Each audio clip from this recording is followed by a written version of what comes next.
নমস্কার বন্ধুরা, আজ আমরা আলোচনা করব রবীন্দ্রনাথ ঠাকুরের লেখা সহজ পাঠ গ্রন্থটির প্রথম পাঠ।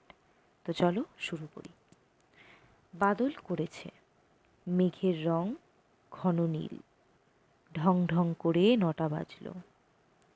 বংশু ছাতা মাথায় কোথায় যাবে? ও যাবে সংসার বাবুর বাসায়, সেখানে কংসবধের অভিনয় হবে। আজ মহারাজ হংসরাজ সিংহ আসবেন, কংসবধ অভিনয় তাকে দেখাবে। এইটুকু যে আমরা পড়লাম, এখান থেকে কি কি প্রশ্ন আসতে পারে দেখো। আসতে পারে মেঘের রং কি ছিল? উত্তর হবে ঘন নীল। ঢং ঢং করে কটা বাজলো? উত্তর হবে 9টা।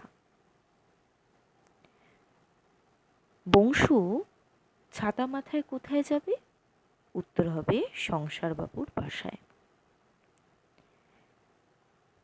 আচ্ছা, সংসার বাবুর বাসায় আজকে কিসের অভিনয় হবে? উত্তর হবে কংসবধের অভিনয় হবে। সংসার বাবুর বাসায় যে কংসবধের অভিনয় হবে, সেখানে অতিথি হিসেবে কে আসবেন?